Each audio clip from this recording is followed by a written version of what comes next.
গণতন্ত্রের বাইরে অন্য কোনো উদ্দেশ্য থাকলে ভালো হবে না বলে অন্তর্বর্তী সরকারকে হুঁশিয়ারি দিয়েছেন বিএনপির স্থায়ী কমিটির সদস্য আমির খসরু মাহমুদ চৌধুরী। নির্বাচনের মাধ্যমে ক্ষমতা হস্তান্তর বিষয়ে যদি অন্য কোনো পরিকল্পনা থাকে গণতন্ত্রের বাইরে, সেটা বোধহয় ভালো হবে।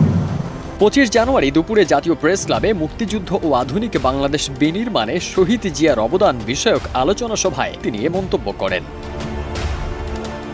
আমির খসরু বলেন, সব দলের সমর্থনে এই সরকার গঠন হয়েছে। শান্তিপূর্ণ নির্বাচনের মাধ্যমে ক্ষমতা হস্তান্তর করা উচিত। আর যদি গণতন্ত্রের বাইরে অন্য কোনো উদ্দেশ্য থাকে সেটা ভালো হবে না। সরকারের কথাবার্তা ও আচার আচরণে এর বাইরে কিছু চিন্তা করা সমুচিত নয়। সব বিষয়ে ঐক্য নাও থাকতে পারে, তবে যত দ্রুত নির্বাচন হবে তত ভালো।